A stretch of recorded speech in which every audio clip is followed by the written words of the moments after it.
emotion ဆိုတာဟာကို positive နဲ့ negative အဲ့ဒီလိုခွဲပြီးတော့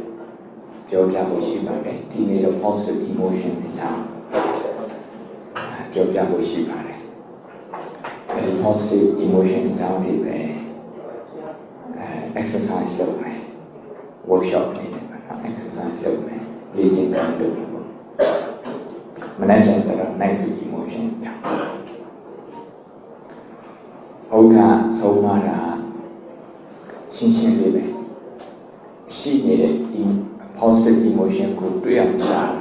တွေ့ပြီးရင်အားကောင်းအောင်လုပ်ရမယ်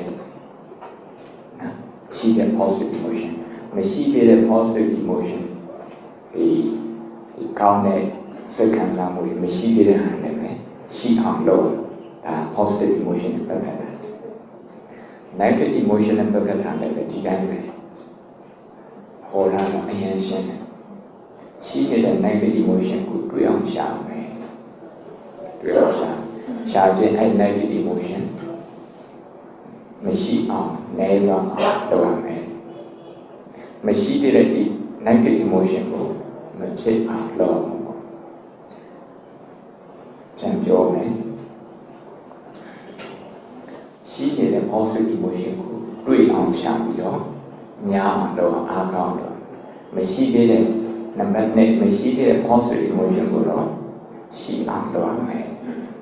negative emotion နဲ့ပတ်သက်ပြီးတော့ထားတာနံပါတ်3ရှိနေတဲ့ negative emotion ကိုတွေ့အောင်သိအောင်လုပ်ရမယ်တွေ့ရင်သိရစင်တော့ကြောက်မရှိသေးတဲ့ negative emotion ကိုကြတော့မရှိအောင်လုပ်ရမယ်အဲ့ဒီ၄ခုကိုပဲတမ္မပဋ္ဌာန်၄ပါးဆိုပြီးတော့ခေါ်ကြတာပါပဲတမ္မပဋ္ဌာန်ဆိုတာတော့ကြိုးစားဖို့ကြိုးစားနေ၄မျိုးပေါ့ကြိုးစားလဲဆိုတာ focus မရှိဘဲနဲ့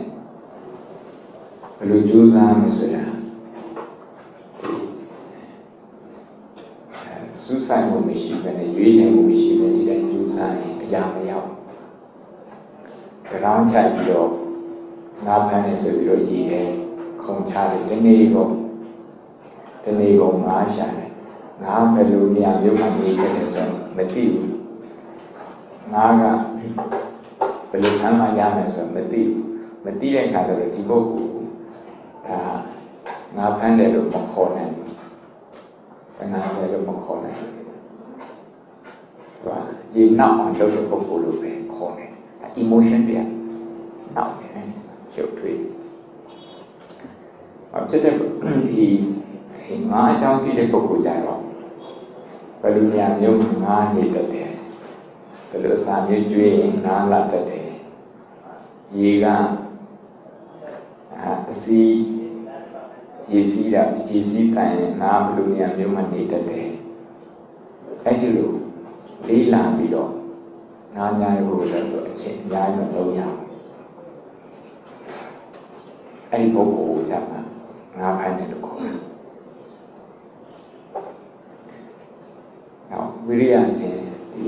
သူတို့ရဲ့ reward ချင်းမတူပေါ့ကြိုးစားတာကြိုးထားတယ် reward ချင်းမတူဒါလေးပြောတာ